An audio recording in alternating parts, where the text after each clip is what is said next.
Iran যুদ্ধ পরিচালনার জন্য পেন্টাগন যুক্তরাষ্ট্রের কংগ্রেসের কাছে $200 বিলিয়নেরও বেশি অর্থ চেয়েছে।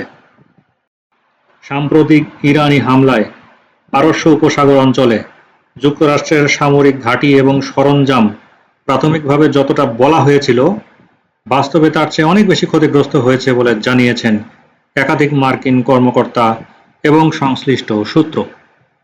এই কর্মকর্তারা বলেন, ক্ষয়ক্ষতির পরিমাণ এতটাই বড় যে তা এখন পর্যন্ত প্রকাশ্যে যা জানানো হয়েছে তার তুলনায় অনেক বেশি, এবং এসব ক্ষতি মেরামতে কয়েক বিলিয়ন ডলার ব্যয় হতে পারে।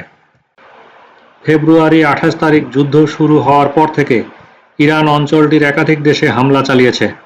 এসব হামলায় অন্তত 60টি দেশের গুরুত্বপূর্ণ সামরিক স্থাপনা লক্ষ্যবস্তুতে পরিণত হয়েছে। এর মধ্যে রয়েছে সরঞ্জাম সংরক্ষণের গুদাম, অপারেশন পরিচালনার কমান্ড সেন্টার, বিমান রাখার হ্যাঙ্গার এবং স্যাটেলাইট যোগাযোগ ব্যবস্থার মতো গুরুত্বপূর্ণ অবকাঠামো। এছাড়া রানওয়ে, রাডার ব্যবস্থা এবং এমনকি কিছু বিমানও ক্ষতিগ্রস্ত হয়েছে, যা সামরিক চলাচল এবং নজরদারির জন্য অত্যন্ত গুরুত্বপূর্ণ। এক ক্ষেত্রে দেখা গেছে, ইরানের একটি পুরনো F-5 যুদ্ধবিমান শক্তিশালী মার্কিন আকাশ প্রতিরক্ষা ব্যবস্থা ভেদ করে হামলা চালাতে সক্ষম হয়েছে। যুক্তরাষ্ট্রের প্রতিরক্ষা দপ্তর এখন পর্যন্ত এই হামলায় প্রকৃত ক্ষয়ক্ষতির পূর্ণ বিবরণ প্রকাশ করেনি। এমনকি ওই অঞ্চলে সামরিক কার্যক্রম পরিচালনার দায়িত্বে থাকা ইউএস সেন্ট্রাল কমান্ডও ক্ষতির মাত্রা নিয়ে মন্তব্য করতে অস্বীকৃতি জানিয়েছে। কিছু রিপাবলিকান আইন প্রণেতা স্বচ্ছতার অভাবে ক্ষুব্ধ এবং হতাশ। তাদের একজন অ্যাসিস্ট্যান্ট জানান, তারা কয়েক সপ্তাহ ধরে তথ্য চেয়ে আসছেন, কিন্তু এখনও পূর্ণ চিত্র জানতে পারেননি, বিশেষ করে এমন সময়ে যখন পেন্টাগন রেকর্ড পরিমাণ বাজেট চাইছে। তিনি বলছিলেন, কেউ কিছুই জানে না, আর এটা প্রশ্ন না করার কারণে নয়। আমরা কয়েক সপ্তাহ ধরে জানতে চাইছি, কিন্তু নির্দিষ্ট তথ্য পাচ্ছি না, এমন সময়ে যখন পেন্টাগন রেকর্ড পরিমাণ বাজেট চাইছে। প্রতিবেদন অনুসারে ইরান যুদ্ধ পরিচালনার জন্য পেন্টাগন যুক্তরাষ্ট্রের কংগ্রেসের কাছে $200 বিলিয়নের বেশি অর্থ চেয়েছে। সংঘাতের প্রথম সপ্তাহেই যুক্তরাষ্ট্র সামরিক কার্যক্রমে $11 বিলিয়নের বেশি ব্যয় করেছে।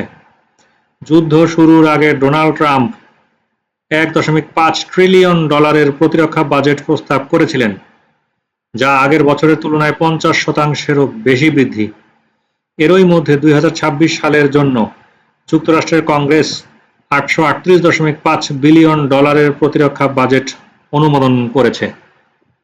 এদিকে একই সাথে যুদ্ধের ফলে এশিয়ান দেশগুলো রয়েছে চরম বিপাকে। ইরানে আমেরিকার শুরু করা যুদ্ধের বয়স মাত্র 2 মাস, কিন্তু তার জেরেই এখন ধুঁকছে ভারত এবং বাংলাদেশের টেক্সটাইল কারখানাগুলো। আয়ারল্যান্ড, পোল্যান্ড, জার্মানির আকাশে বিমান চলাচল বিপর্যস্ত। ভিয়েতনাম, দক্ষিণ কোরিয়া এবং থাইল্যান্ডে শুরু হয়েছে জ্বালানি রেশনিং। আর বিশ্বজুড়ে এই চরম আর্থিক বিশৃঙ্খলার মধ্যেও যে দেশটি কার্যত এখনও অক্ষত অবস্থায় রয়েছে সেটি হলো খোদ আমেরিকা, যারা এই যুদ্ধ শুরু করেছে। এশিয়া এবং ইউরোপের একাধিক দেশে এখন মন্দার মেঘ ঘনাচ্ছে, ঠিক যখন উল্টো ছবি দেখা যাচ্ছে আমেরিকায়। বিশ্বের অধিকাংশ উন্নত অর্থনীতিকে সম্ভবত অবলীলায় টেক্কা দেবে তারা। আর্থিক প্রবৃদ্ধি স্থিতিশীল, বেকারত্বের হারও কম। রয়্যাল ব্যাংক অফ কানাডার গত সপ্তাহের পর্যবেক্ষণ, যুক্তরাষ্ট্রের অর্থনীতির বিরুদ্ধে বাজি ধরা এখনও কঠিন। $2 ট্রিলিয়নেরও বেশি মূল্যের সার্বভৌম সম্পদ তহবিলের মালিক সংযুক্ত আরব আমিরাত। বিশ্বের অন্যতম ধনী এই রাষ্ট্রও এখন আমেরিকার কাছে আর্থিক লাইফলাইন চেয়েছে। মিসাইলের আঘাতে ক্ষতিগ্রস্ত গ্যাস ক্ষেত্র এবং হরমুজ প্রণালীতে জাহাজ চলাচল বন্ধ হয়ে যাওয়ায় কার্যত দিশেহারা দেশটি। তবে যুদ্ধের সবচেয়ে বড় মাশুল দিতে হবে দরিদ্র দেশগুলোকে। জ্বালানির চড়া দাম মেটানোর সামর্থ্য এই সব দেশের ভোক্তাদের নেই, আবার সেই ভার লাঘব করার ক্ষমতা নেই সরকারগুলোরও। বিশ্ববাজারে ঋণের সংস্থান কমে আসায় এই দেশগুলোর পক্ষে জরুরি প্রয়োজনে ধার নেওয়াও এখন অত্যন্ত ব্যয়সাপেক্ষ হয়ে দাঁড়িয়েছে। জ্বালানি এবং সারের মূল্য বৃদ্ধির প্রভাবে বছরের শেষে খাদ্যপণ্যের দাম আরও বাড়বে। আন্তর্জাতিক মুদ্রা তহবিল IMF গত সপ্তাহে বলেছিল, আফ্রিকায় বড়সড় খাদ্য সংকট ঘনিয়ে আসছে। জাতিসংঘ উন্নয়ন কর্মসূচির মতে এই যুদ্ধের প্রভাবে এশীয় প্রশান্ত মহাসাগরীয় অঞ্চলের লাখ লাখ মানুষ দারিদ্র্যের কবলে পড়তে পারে। এশিয়ার অনেক দেশ ইতোমধ্যেই জ্বালানি সংকটে জর্জরিত। যুদ্ধ দীর্ঘায়িত হলে পরিস্থিতি আরও ভয়াবহ হবে। জ্বালানির এই ঘাটতি ক্রমশ বাড়বে। অনেক দেশে সংকটের আসল রূপ সবে প্রকাশ পেতে শুরু করেছে। জ্বালানির মজুদ ফুরিয়ে আসছে, সরবরাহ ব্যাহত। এবার বড় বড় শিল্প কারখানা বন্ধ হওয়া শুধু সময়ের অপেক্ষা। জ্বালানির চড়া দাম এবং চাহিদাও কমতে পারে। এই আশঙ্কায় ভারতের ইস্পাত কারখানা এবং জাপানের গাড়ি নির্মাতা প্রতিষ্ঠানগুলো উৎপাদন কমিয়ে দিয়েছে। চীনের খেলনা কারখানাগুলো আগে থেকেই আমেরিকার শুল্কের চাপে ভুগছিল। এখন কাজ হারানো হাজার হাজার শ্রমিকের ক্ষোভ পরিস্থিতিকে আরও জটিল করে তুলেছে। একই সংকটে পড়েছেন আরব আমিরাত এবং সৌদি আরবে কর্মরত লাখ লাখ ভারতীয় শ্রমিক। প্রতি বছর তারা বিলিয়ন বিলিয়ন ডলারের রেমিটেন্স দেশে পাঠান।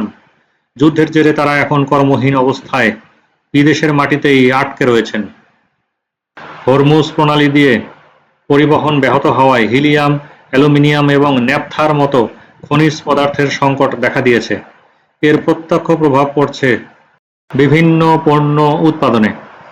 আমেরিকা অবশ্য এই ধাক্কা থেকে পুরোপুরি সুরক্ষিত নয়।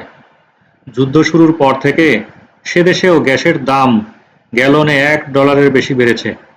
এই চড়া দামের কর ভার সাধারণ মার্কিন ক্রেতা, বিশেষ করে নিম্নবিত্ত পরিবারগুলোর উপর চাপ সৃষ্টি করেছে। ওয়াল স্ট্রিটের ব্যাংকগুলো ইতিমধ্যেই আর্থিক প্রবৃদ্ধির পূর্বাভাস কমিয়ে মূল্যস্ফীতির আশঙ্কা বাড়িয়েছে। তবে বিশ্বের অন্যান্য দেশের তুলনায় আমেরিকার অভ্যন্তরীণ বাজারে যুদ্ধের আঁচ এখনও অনেক কম। দেশটিতে ভোক্তা ব্যয় শক্তিশালী আছে, চাকরিতে ছাঁটাই এখনও কম এবং চলতি বছরে আর্থিক প্রবৃদ্ধির পূর্বাভাসও জোরালো। অর্থনীতিবিদরা বলছেন, তেলের দাম যদি ব্যারেল প্রতি $150 ছাড়িয়ে যায় তবেই আমেরিকার মন্দা নিয়ে উদ্বেগের কারণ থাকবে। কিন্তু বিশ্বের বাকি অংশে পরিস্থিতি অত্যন্ত নাজুক এবং উদ্বেগজনক। আর্থিক প্রবৃদ্ধির স্লথ গতি এবং লাগামহীন মূল্যস্ফীতি, এই দ্বিমুখী চাপে স্ট্যাগফ্লেশনের সংখ্যা তৈরি হয়েছে। প্রিয় দর্শক, প্রতি বছর অসংখ্য শিক্ষার্থী বাংলাদেশ থেকে উচ্চ শিক্ষার জন্য বিদেশে পাড়ি জমায়। এই সমস্ত শিক্ষার্থী ইউএসএ, কানাডা, অস্ট্রেলিয়া সহ ইউরোপের বিভিন্ন দেশে হায়ার স্টাডিজে অ্যাডমিশন সুযোগ পাওয়ার জন্য বছরের পর বছর ধরে যুদ্ধ করে। অনেকেই রয়েছে একটি সম্পূর্ণ গাইডলাইনের অভাবে যথাসময়ে যথোপযুক্ত প্রতিষ্ঠানে অ্যাডমিশনের সুযোগ নিতে পারে না। এই ভোগান্তি দূর করার জন্য, সময় বাঁচানোর জন্য এবং ক্যারিয়ার সেভ করার জন্য তাদের প্রয়োজন একটি সম্পূর্ণ গাইডলাইন A to Z, যার মাধ্যমে তারা খুব সহজেই কাঙ্ক্ষিত প্রতিষ্ঠানে অ্যাডমিশন নিতে পারে মাস্টার্স অথবা পিএইচডির জন্য। উচ্চশিক্ষায় অ্যাডমিশন প্রসেসে পূর্ণ সহযোগিতা পাওয়ার জন্য ডেসক্রিপশন বক্সে দেখানো নাম্বারে যোগাযোগ করা যেতে পারে। প্রকৌশলী আহসান।